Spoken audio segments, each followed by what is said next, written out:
Hello everyone, मैं अभिषेक शर्मा। आप सभी का हमारे इस यूट्यूब चैनल एमएनएस क्लासेस पर स्वागत करता हूं। दोस्तों, हम गेट के previous year question solution series को स्टार्ट कर चुके हैं, जिसमें हम गेट 2020 को पहले ही सॉल्व कर चुके हैं।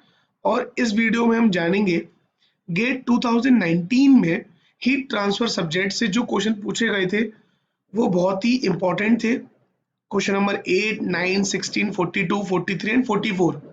तो उन क्वेश्चन को किस तरीके से आप सॉल्व करेंगे और उनसे जुड़े हुए कॉन्सेप्ट्स जो आपको आने वाले एग्जाम में हेल्पफुल होंगे, तो उन सभी चीजों को जानने के लिए इस वीडियो को एंड तक आप जरूर देखिए। तो चलिए इस वीडियो को हम शुरू करते हैं। दोस्तों, आप सभी से एक रिक्वेस्ट है, अगर अभी तक आपने इस चैनल को सब्सक्राइब नहीं किया है तो प्लीज आप इस चैनल को सब्सक्राइब कर दीजिए, ताकि आने वाली किसी भी वीडियो की लिंक का नोटिफिकेशन आपको सबसे पहले मिले, ताकि आप उस वीडियो को देख सकें जल्दी से जल्दी। ओके, तो चलिए इसी के साथ इस वीडियो को हम शुरू करते हैं। सबसे पहला क्वेश्चन जो पूछा गया था वो था क्वेश्चन नंबर 8।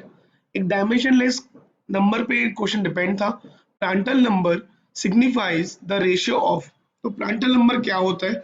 वैसे तो आप सभी को अपनी गेट की तैयारी में सबसे पहले डायमेंशनलेस नंबर की नॉलेज होनी चाहिए। तो उसमें प्रांटल नंबर है जो कि बहुत इंपॉर्टेंट होता है। उसको क्या लिखते हैं हम जानते हैं। सो पी आर इक्वल टू होता है सीपी म्यू बाई के। ओके, अब इसमें अगर आप रो से ऊपर नीचे मल्टीप्लाई कर दें तो इसमें क्या चेंजेस आ जाएगा? देखिए, CP mu by rho multiply rho, और पूरे में तो है के। ओके, सो ये जो म्यू बाई रो होता है इसको बोला जाता है न्यू, और के सीपी म्यू इसका जो रेशो होता है उससे बोलते हैं अल्फा। तो ये जो म्यू है इसे बोलते हैं मोमेंटम डिफ्यूजिबिलिटी, और ये जो अल्फा है उसे बोलते हैं थर्मल डिफ्यूजिबिलिटी। ओके, तो आपको ये पता होना चाहिए कि Prandtl number is a ratio of two diffusibility, the momentum diffusibility and thermal diffusibility. Okay, so the right option is A. देखा आपने, कितनी आसानी से आपने इस क्वेश्चन को कर लिया। हार्डली आपको 5 सेकंड लगेंगे इस क्वेश्चन को सॉल्व करने के लिए। ओके, तो चलिए अब देखते हैं नेक्स्ट क्वेश्चन को। नेक्स्ट क्वेश्चन था कंडेंसेशन और बॉइलिंग सेक्शन से। Pool boiling equipment operate above ambient temperature is usually designed to operate। अब अगर आप पूल बॉइलिंग के कर्व को देखेंगे, मैंने इस टॉपिक को पढ़ाया हुआ है, उस वीडियो की लिंक आपको डिस्क्रिप्शन बॉक्स में जाके मिल जाएगी। हीट ट्रांसफर सब्जेक्ट के अंदर मैंने पूल बॉइलिंग के कॉन्सेप्ट को पूरा अच्छे से समझाया है। तो देखिए, पूल बॉइलिंग के कर्व को जब आप देखेंगे तो वो कुछ इस तरीके से फॉलो करता है, और इस कर्व में डिफरेंट डिफरेंट पॉइंट्स होते हैं। ओके, ये जो टॉप पे पॉइंट होता है डोम शेप में, तो देखिए इस पॉइंट को बोला जाता है क्रिटिकल पॉइंट, और ये जो लोअर साइड पॉइंट होता है उसे बोलते हैं लिंडन फ्रॉस्ट पॉइंट। तो जो क्रिटिकल पॉइंट होता है वहां पर हीट ट्रांसफर रेट मैक्सिमम होती है। ओके, और यहां पर होती है मिनिमम। अब आप मुझे बताइए, अगर आप किसी भी इक्विपमेंट को डिजाइन करेंगे तो आपका मोटिव क्या होगा कि उससे मैक्सिमम हीट ट्रांसफर हो सके। सो जो डिजायर पॉइंट होता है वो होता है नियर द क्रिटिकल पॉइंट। अगर आप क्रिटिकल पॉइंट से पहले या बाद में जाएंगे तो उसकी वैल्यू क्या होगी? कम होगी, और लिंडन फर्स्ट पॉइंट पर जाके मिनिमम हो जाएगी। यानी कि आपको डिजायर क्या रखना है? Design to operate near the critical heat flux. देखिए चार ऑप्शन क्या थे? अब far above the critical heat flux, तो उसके ऊपर जाके आपको कोई मतलब नहीं है। Far above the Leidenfrost point, तो लिंडन फर्स्ट पॉइंट पे तो मिनिमम होती है। तो जो आंसर होगा right is B, near the critical heat flux. Okay, और वो क्यों होगा? क्योंकि ग्राफ के अकॉर्डिंग जो हीट ट्रांसफर रेट होती है मैक्सिमम, वो क्रिटिकल पॉइंट पे होती है, तो हमें उसके पास ही डिजाइन करना है। ओके, तो चलिए अब देखते हैं नेक्स्ट क्वेश्चन को। नेक्स्ट क्वेश्चन था क्वेश्चन नंबर 16, जो कि पूछा गया था हीट एक्सचेंजर डिजाइन से रिलेटेड। ओके, तो consider the two counter current heat exchanger designs for heating a cold stream from T in to T out as shown in figure. The hot process stream is available at T in, capital T in. The inlet stream conditions and the overall heat transfer coefficients are identical in both the designs. The heat transfer area in design 1 and design 2 are respectively of A1 and A2. Okay, आपको दो heat exchanger दिए हुए हैं।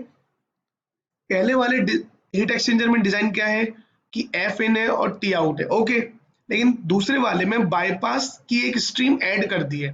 तो इन दोनों में ही बोला गया है कि आपको बताना है कि एरिया और टेम्परेचर का रिलेशनशिप कैसा होगा। ओके, और आपको इनिशियल कंडीशन दी हुई है। If the heat losses are neglected and if the designs are feasible, which of the following statements are true. तो आपको चार कंडीशन दी हुई है, आपको बताना है कौन सी कंडीशन सही होगी। आपको इस क्वेश्चन को सॉल्व करने के लिए सिर्फ एनर्जी बैलेंस लगाना है फॉर डिजाइन 1 एंड डिजाइन 2। जब आप एनर्जी बैलेंस लगाएंगे एमसीपी डेल्टा टी से रिलेटेड जो इक्वेशन होती है हीट की फ्लो में, तो बस आपको उसी इक्वेशन से ही इस क्वेश्चन को सॉल्व आसानी से हो जाएगा। आपको बिल्कुल भी परेशान नहीं होना इस क्वेश्चन को सॉल्व करने के लिए। चलिए हम पहले एनर्जी बैलेंस लगा लेते हैं फॉर डिजाइन 1 एंड डिजाइन 2। तो देखिए फॉर डिजाइन 1, आप जब डिजाइन 1 के लिए एनर्जी बैलेंस लगाएंगे तो क्या होगा, F in CPH for hot fluid, और यहां पर क्या होगा T in minus T out। Okay, and this T out for 1 equal to cold fluid F in CPC and T out minus T in। Okay, ये तो हो गई equation number 1। अब फॉर डिजाइन 2,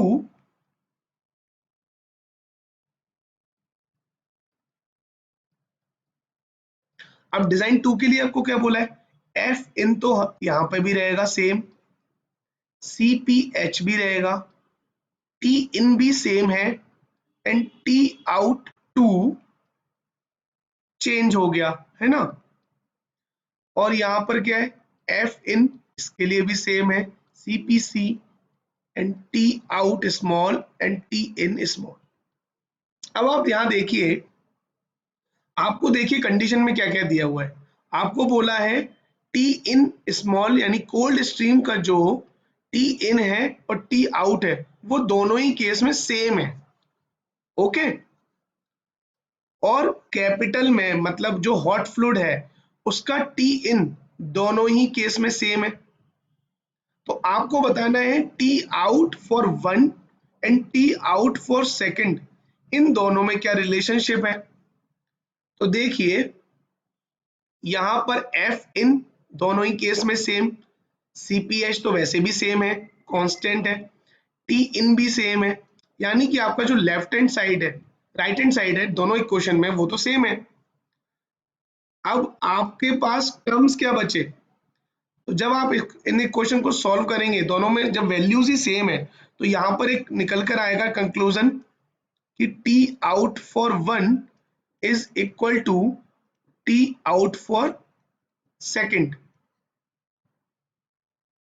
क्यों, क्योंकि बाकी सभी वेरिएबल सेम हैं दोनों ही केसेस में। तो जो एकमात्र कंडीशन बचती है वो यही है कि T out for 1 and equal to T out for second. अब आप जरा थोड़ी सी बात सोचिए कि T out for 1 and T out for second यहां पर सेम है, यानी कि इसको जो पहले केस है डिजाइन में, अब यहां पर ये कुछ टेम्परेचर से आया होगा 100 डिग्री सेल्सियस से, और ये 70 डिग्री से आउट हुआ होगा और उसने अपनी हीट क्या करी होगी, दी हुई होगी कोल्ड फ्लूइड को। अब उसी कोल्ड फ्लूइड की बाईपास जब कर दिया हमने, तब टी आउट तो सेम है और टी आउट फॉर फर्स्ट भी सेम है हॉट फ्लूइड का। तो उसके लिए आपको दूसरे केस में एरिया ज्यादा चाहिए, क्योंकि तभी तो आप उस बाईपास की हुई स्ट्रीम को भी उतनी हीट दे पाएंगे, क्योंकि आपको ज्यादा एरिया में अपनी जो हीट है वो बराबर देनी होगी। अगर आप मान के चलिए आपने यहाँ से बाईपास दे दी, ओके, अब इस बाईपास देने का मतलब क्या हुआ कि आपने कुछ फ्लूइड जो कोल्ड था वो तो आपने हीट एक्सचेंजर में एंटर ही नहीं किया। अब जब आपने एंटर नहीं किया, यानी कि उसका जो एरिया है उसको जो टी आउट को देने के लिए वो तो ज्यादा होना चाहिए, तभी इतनी बराबर दे पाएगी फर्स्ट के। सेकंड केस में जो कोल्ड फ्लूइड है वो आउटलेट में जाके मिल रहा है। सो वो कब होगा पॉसिबल, जब टी आउट, जब area of second heat exchanger is more than the area of first. So area of first is less and area of second। अब आप दोबारा से इस क्वेश्चन को पढ़ लीजिए। आपको दो कंडीशन दी, आपको इनिशियल कंडीशन और फाइनल कंडीशन में सेम दी थी, बस आपको कोल्ड हॉट फ्लूइड का आउटलेट टेम्परेचर नहीं दिया था। तो आपने इक्वेशन को सेटिस्फाई करके देखा कि जो आउटलेट टेम्परेचर है कोल्ड हॉट फ्लूइड का वो दोनों ही केस में सेम है। अब जब वो दोनों में सेम है और आपने सेकंड केस में इसकी बाईपास स्ट्रीम को आउटलेट में मिला दिया, यानी कि टी आउट को पहले केस में सेम होने के लिए क्या चाहिए, कम हीट चाहिए ना, क्योंकि ये तो आपने डायरेक्ट मिला दिया। तो उसके हिसाब से इसमें एरिया ज्यादा मिलना चाहिए, ज्यादा मिलना चाहिए तो हमने इसको एरिया ज्यादा दे दिया। और ये जो डी ऑप्शन है, area of second is greater than area of one and T out one and equal to T out for second, so the right option is D। okay, अगर आपको फिर भी किसी चीज में डाउट है तो आप मुझे कमेंट बॉक्स में जरूर बताइए, मैं आपके उस डाउट को दूर करने की पूरी कोशिश करूंगा। चलिए अब देखते हैं नेक्स्ट क्वेश्चन को। नेक्स्ट क्वेश्चन था क्वेश्चन नंबर 42 जो पूछा गया था 2 मार्क का। A solid sphere of radius 1 centimeter and initial temperature of 25 degrees Celsius is exposed to a gas stream at 100 degrees Celsius. For the solid sphere, the density is 10 to the power 4 kg per meter cube and the specific heat capacity is 500 joule per kg per Kelvin. The density of the gas is 0.6 kg per meter cube and its specific heat capacity is 10 to the power 3 joule per kg per Kelvin. The solid sphere is approximated as a lump system. Biot number is much less than 1 and all specific heats are constant. If the heat transfer coefficient between solid and the gas is 50 watt per meter square per Kelvin, the time needed for the sphere to reach 95 degree Celsius. तो देखो आपको जो data दिया हुआ है सबसे पहले आप उस डेटा को लिख लीजिए। ओके, सो इनिशियल टेम्परेचर जो था आपके सॉलिड स्फीयर का वो क्या था 25 डिग्री सेल्सियस। जो स्टेडी स्टेट टेम्परेचर है मींस जिस गैस का टेम्परेचर दिया हुआ है वो क्या दिया हुआ है 100 डिग्री सेल्सियस, यानी कि उसको मान सकते हैं कि वो एटमॉस्फेयर में इनफाइनाइट टेम्परेचर एग्जिस्ट करता है। उसके बाद आपको स्फीयर कितने डिग्री तक पहुंचाना है वो है 95 डिग्री सेल्सियस तक। उसके अलावा जो डेंसिटी है आपको वो दी हुई है, आपको किस चीज की कंसीडर करनी है, सॉलिड की डेंसिटी कंसीडर करनी है जो कि दी हुई है 10 टू द पावर 4 kg पर मीटर क्यूब। आपको गैस की डेंसिटी कंसीडर नहीं करनी है। Okay, same specific heat of solid आपको दी हुई है 500 जूल पर केजी पर केल्विन। ओके, इतना आपको दिया हुआ है। और क्या दिया हुआ है, हीट ट्रांसफर कोफिशिएंट आपको दिया हुआ है गैस एंड सॉलिड के बीच में 50 वॉट पर मीटर स्क्वायर पर केल्विन। और आपको पूछा गया है कि टाइम बताइए, जब टेम्परेचर जो है 95 डिग्री सेल्सियस रीच कर जाए तब का। ओके, तो सिंपल आपको बायोट नंबर में जब लम्प सिस्टम होता है आपको बस उसका फॉर्मूला पता होना चाहिए। तो लम्प सिस्टम में जब हम अनस्टडी स्टेट केस पढ़ते हैं, Biot number is much less than 1, तब वहां पर फॉर्मूला क्या होता है, T minus T infinite divide T initial minus T infinite equal to exponential to the power h A over rho V C P multiplied tau. Okay, अब यहां पर जो h है वो तो हीट ट्रांसफर कॉफिशिएंट है, a is what, area of sphere, so area of sphere is 4 pi are square and volume of sphere is 4/3 pi r cube. आपको radius दी हुई है 1 सेंटीमीटर की, सो आपने 1 सेंटीमीटर को कन्वर्ट कर लिया, सो 0.01 मीटर। ओके, तो बस अब आपको सभी वैल्यूज को इसमें रखना है, आपको टाउ की वैल्यू फाइंड आउट करनी है। तो टाउ की वैल्यू आप बस 2 लाइन में कैलकुलेट कर सकते हैं। देखिए कैसे, आप यहाँ लिखिए 95 minus 100 divide 25 minus 100 equal to exponential, अब आप h की वैल्यू रखिए -50,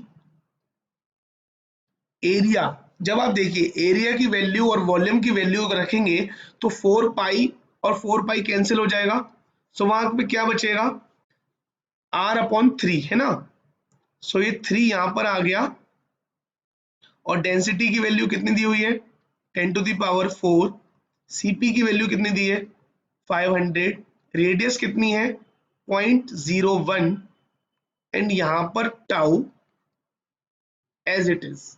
ओके, बस आपको ये टाउ की वैल्यू फाइंड आउट करनी है और आपका आंसर आ जाएगा। सो टाउ की वैल्यू जो आएगी वो आएगी 902.68 सेकेंड्स,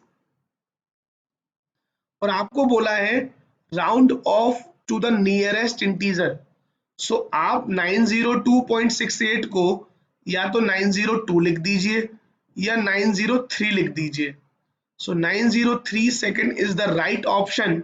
ओके, और जो आपको रेंज दी थी ऑप्शन में वो थी 900 टू 905, तो आपको डरना नहीं है, आपको अगर 902 भी लिखेंगे या 904 भी लिखेंगे तो भी आपका आंसर रेंज के बीच में ही है। ओके, सो आई होप आपको ये समझ आ गया होगा कितना आसान क्वेश्चन पूछा गया था 2 मार्क्स के क्वेश्चन में। सिर्फ आपको फॉर्मूला पता होना चाहिए था, बाकी सभी वैल्यूज आपको फॉर्मूले में इंसर्ट करनी है और राइट ऑप्शन आपका आ जाएगा। ओके, चलिए अब देखते हैं नेक्स्ट क्वेश्चन को। नेक्स्ट क्वेश्चन था क्वेश्चन नंबर 43 जो कि पूछा गया था 2 मार्क के क्वेश्चन में। Stream A with specific heat capacity 2000 joule पर केजी पर kelvin is cooled from 90 to 45 degrees Celsius in a concentric double pipe counter current heat exchanger having heat transfer area 8 meter square. The cold stream B of specific heat 1000 enters the exchanger at a rate of 1 kg per second at 40 degrees Celsius. The overall heat transfer coefficient U equal to 250. Assume that the mean driving force is based on the arithmetic mean temperature difference that is given in the formula, where Ti in and Ti out refer to the temperature of I, which is A and B. The mass flow rate of stream A is what? अब आपको A का mass flow rate बताना है। अब A के mass flow rate के लिए आपको क्या पता होना चाहिए, एक तो हीट जो कि होती है Q, और एक आपको पता होना चाहिए टेम्परेचर ऑफ आउटलेट B का कितना है। क्योंकि एंटर का तो उसने दिया हुआ है 40 डिग्री सेल्सियस। तो देखो आपको क्या क्या वैल्यूज दिए हैं, आप वो लिख लीजिए। आपको दिया है CPA जो कि है 2000, CPB जो कि है 1000, आपको U की वैल्यू दी है 250, आपको एरिया दिया हुआ है, कितना दिया हुआ है 8 मीटर स्क्वायर। ओके, सो अब आपको क्या बताना है, mass flow rate of one.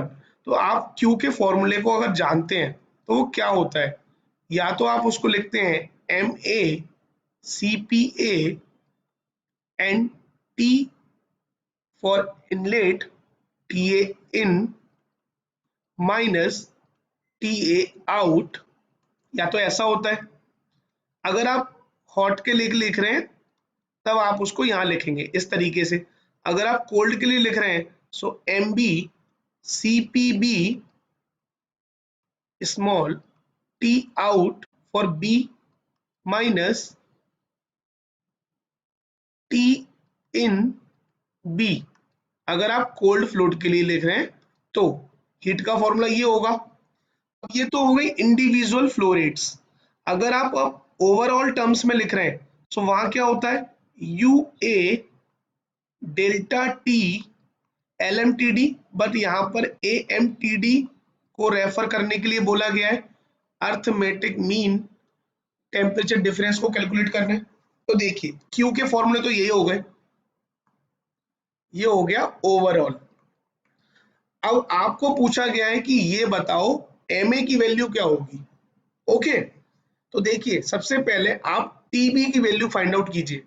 TB की वैल्यू फाइंड आउट करने के बाद जब आप delta T AMTD find out कर लेंगे ना, तो वहां पर से जाके आप बस Q की वैल्यू को रख दीजिए, TA इन आपको पता है, TA आउट आपको पता है, MA की वैल्यू आपको पता चल जाएगी। ओके, तो देखिए आप कैसे करेंगे। सबसे पहले आप ये जो है, आप इसको कोई क्वेश्चन नंबर 1, इक्वेशन नंबर 2 और इक्वेशन नंबर 3 नाम दे दीजिए। सबसे पहले आप इक्वेशन नंबर 2 और 3 की हेल्प लीजिए। ओके, अब इन दोनों की हेल्प लेके आप टीबी आउट को पता कर लीजिए, टीबी आउट पता चल जाएगा। उसके बाद आप उन दोनों को इक्वेट कर दीजिए, वहां से आप MA की वैल्यू को कैलकुलेट कर लेंगे। देखिए किस तरीके से हम सॉल्व करेंगे इक्वेशन नंबर 2 एंड 3 की हेल्प से। ओके, सो इक्वेशन नंबर 2 में क्या है, MB की वैल्यू क्या है 1 मल्टीप्लाई CPB की वैल्यू क्या है 1000 multiply TB out minus TB in कितना है 40 degree Celsius equal to U की वैल्यू कितनी दी हुई है 250 मल्टीप्लाई एरिया कितना है 8 मल्टीप्लाई, अब अर्थमेटिक मीन दिया हुआ है सो TA in plus TA out, जब आप इसको ऐड करेंगे तो आएगा 135 डिवाइड बाई 2 माइनस, जब आप लिखेंगे TB in which is 40 plus TB out divide 2, ये लिखेंगे। अब देखिए आप इस इक्वेशन में सिर्फ TB आउट है जो वेरिएबल है, सो TB आउट की जब आप वैल्यू निकालेंगे तो वो फाइंड आउट होकर आएगी 67.5 डिग्री सेल्सियस। आपको ये पता चल गया। बस अब आप इक्वेशन नंबर 1 और इक्वेशन नंबर 2 की हेल्प लीजिए, equation number 1 and equation number 2, बस हो गया आंसर। MA M.A CPA की वैल्यू है 2000 मल्टीप्लाई TA इन कितना है 90 माइनस 45 इक्वल टू MB की वैल्यू कितनी है 1, CPB की 1000, TB आउट कितना है अभी अभी कैलकुलेट किया 67.5 माइनस 67.5 और TB इन कितना है 40। अब आप यहां से M.A की वैल्यू निकाल सकते हैं। M.A की वैल्यू क्या आ जाएगी 0.3055। अगर आप इसको कंसीडर करेंगे 1 डेसिमल में सो MA की वैल्यू आएगी 0.31 kg पर सेकेंड। और इस क्वेश्चन की जो रेंज थी वो दी थी 0.30 टू 0.32। ओके, तो यानी कि आपका पॉइंट जो 31 है वो आपका सही है, रेंज के बीच में है। अगर आप 30 भी लिख के आते तो भी आपका आंसर सही होता। आई होप आपको ये क्वेश्चन समझ आ गया होगा बहुत आसान तरीके से, क्योंकि इसमें ऐसा कुछ था नहीं। बस आपको हीट की जो इक्वेशन होती है आपको ये पता होना चाहिए कि हॉट के लिए कैसे लिखते हैं, कोल्ड के लिए कैसे लिखते हैं, और ओवरऑल के लिए क्या लिखते हैं। उसके बाद जो आपको डेल्टा टी AMTD दिया हुआ है उसको यूज करिए और आपकी वैल्यूज आ जाएंगी सिर्फ दो इक्वेशन में। इस क्वेश्चन को सॉल्व करेंगे अगर आप एग्जाम टाइम में, तो मेरे हिसाब से आपको 1 से 1.5 मिनट या 2 मिनट में मैक्सिमम आपका आंसर आ जाएगा। ओके, तो चलिए लास्ट क्वेश्चन को देखते हैं। इसको question number 44, a 20 centimeter diameter cylindrical solid pellet of a nuclear fuel with density 6000 kg per meter cube and conductivity of 300 watt per meter Kelvin generates heat by nuclear fission at a spectrally uniform rate of 10 to the power 4 watt per kg. The heat from the fuel pellet is transferred to the surrounding coolant by convection such that the pellet wall temperature remains constant at 300 degree Celsius. Neglecting the axial and azimuthal dependencies, the maximum temperature in the pellet at steady state is। तो देखिए आपको बहुत बड़ी लंबी चौड़ी सी इसमें story बना के दे दी है कि एक न्यूक्लियर रिएक्टर है, उसमें न्यूक्लियर फिजन हो रहा है, उसमें कोई ट्रांसफर हो रही है हीट। आपको इतना सब नहीं सोचना, आपको क्या पता होना चाहिए वो है काम की चीज। आपको एक सिलेंड्रिकल बॉडी दी है और उस सिलेंड्रिकल बॉडी से हीट कहाँ जा रही है, बाहर जा रही है। उसके बाद जनरेट हो रही है हीट कहाँ पर, सिस्टम के अंदर। यानी जो मैक्सिमम टेम्परेचर होगा वो कहां पर होगा, सेंटर पे। मैक्सिमम टेम्परेचर कहां होगा, सेंटर पे, क्योंकि जनरेट तो हीट अंदर से ही हो रही है। ओके, हीट आउट हो रही है बाहर की तरफ। तो आपको ये पता होगा कि सॉलिड सिलेंडर के केस में, सॉलिड सिलेंडर के केस में हीट जनरेशन का फॉर्मूला क्या होता है। मैंने आपको इसके लिए पर्टिकुलर एक सिंगल वीडियो में पूरा समझाया है, उसकी लिंक आपको डिस्क्रिप्शन बॉक्स में मिल जाएगी, हीट ट्रांसफर सब्जेक्ट की। आप से वहां से जाके पूरे टॉपिक को अच्छे से पढ़ लीजिए, बहुत काम का टॉपिक है। तो देखिए जब सॉलिड सिलेंडर की बात आती है और टेम्परेचर प्रोफाइल की, अब वहां जो फॉर्मूला होता है वो होता है T equal to TS plus Q dot capital R square minus R square upon 4K। अब आप देखिए यहाँ पे R क्या है, कैपिटल R क्या है, कैपिटल R है इस सिलेंडर की फुल रेडियस। ओके, और स्मॉल r का मतलब होता है किसी पर्टिकुलर लोकेशन में इनसाइड द रिएक्टर। जैसे आपसे बोल देता कि भैया सेंटर से 5 सेंटीमीटर दूर टेम्परेचर क्या होगा, या सेंटर से 10 सेंटीमीटर दूर टेम्परेचर क्या होगा, तो वहां पर हम स्मॉल r को तब कंसीडर करते हैं। और कैपिटल R क्या है, जैसे इसमें दिया हुआ है 20 सेंटीमीटर डायामीटर, तो हम यहाँ कैपिटल R को कंसीडर करेंगे 10 centimetre. Okay, full radius of the diameter. अब आपको बोला है मैक्सिमम टेम्परेचर बताना है।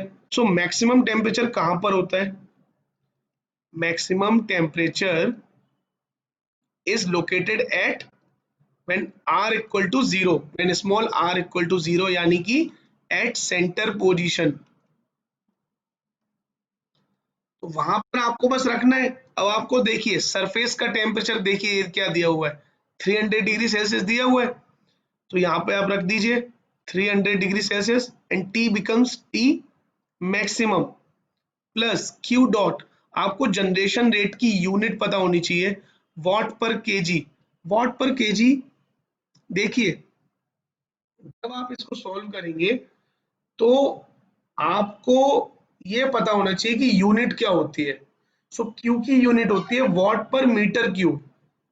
ओके, तो वॉट पर मीटर क्यूब को आप वॉट पर केजी दिया हुआ है, तो आपको क्या करना है, डेंसिटी से मल्टीप्लाई कर दीजिए। सो डेंसिटी से जब आप मल्टीप्लाई करेंगे, सो वो यूनिट क्या बन जाएगी, वॉट पर मीटर क्यूब। देखिए क्यू डॉट की यूनिट होती है वॉट पर मीटर क्यूब। आपको जो दिया हुआ है वो है 10⁴ वॉट पर केजी। जब आप इसमें 6000 केजी पर मीटर क्यूब से मल्टीप्लाई करेंगे, सो वहां पर यूनिट क्या बन जाएगी, वॉट पर मीटर क्यूब बन जाएगी, केजी से केजी कैंसिल आउट। बस अब आप रख दीजिए 10⁴ मल्टीप्लाई 6000, और आर की वैल्यू आप क्या लिखेंगे, 0.1 स्क्वायर माइनस 0 डिवाइड 4 मल्टीप्लाई के की वैल्यू क्या दी हुई है आपको, 300। और जब आप यहां से कैलकुलेट करेंगे टी मैक्सिमम, तो वो उसकी वैल्यू आएगी 800 डिग्री सेल्सियस। अब देखिए ये क्वेश्चन तो सिर्फ एक लाइन का है, लेकिन यहाँ पर सबसे इंपॉर्टेंट था आपको ये पता होना कि temperature profile in solid cylinder क्या होती है। वो हो सकता था ये भी बोल देता कि सेंटर पर तो टेम्परेचर दिया हुआ है 800, आप मुझे बताओ उसके सरफेस पे टेम्परेचर क्या होगा। आपसे वो टीएस की वैल्यू भी पूछ सकता था। ओके, या वो ये बोल देता कि अंदर का टेम्परेचर जो मैक्सिमम है वो 800 है, सरफेस का टेम्परेचर दिया हुआ है 300। आप मुझे बताइए कि वो रेट हीट ट्रांसफर की क्या होगी जिससे कि उसके सेंटर का टेम्परेचर 800 हो जाए। तो वो कुछ भी पूछ सकता है, आपको ये पता होना चाहिए overall temperature profile in solid cylinder. ऐसे ही सॉलिड स्पेयर का भी होता है, मैंने उसकी भी वीडियो बना के रखी है, आप उस वीडियो को भी जाकर डिस्क्रिप्शन बॉक्स में या हीट ट्रांसफर की प्लेलिस्ट में जाके देख सकते हैं। ओके, तो चलिए इसी के साथ इस वीडियो को हम एंड करते हैं। आई होप आपको इस वीडियो से बहुत हेल्प मिलेगी। दोस्तों इस वीडियो को लाइक एंड शेयर करना ना भूलिएगा, साथ ही साथ इस चैनल को सब्सक्राइब कर दीजिए और अपने दोस्तों के साथ, जूनियर और सीनियर के साथ भी शेयर करिए। अब मिलते हैं अगले वीडियो में एक नए टॉपिक के साथ। तब तक के लिए आप बने रहिए और अपनी गेट की तैयारी को अच्छे से करते रहिए। थैंक यू सो मच दोस्तों।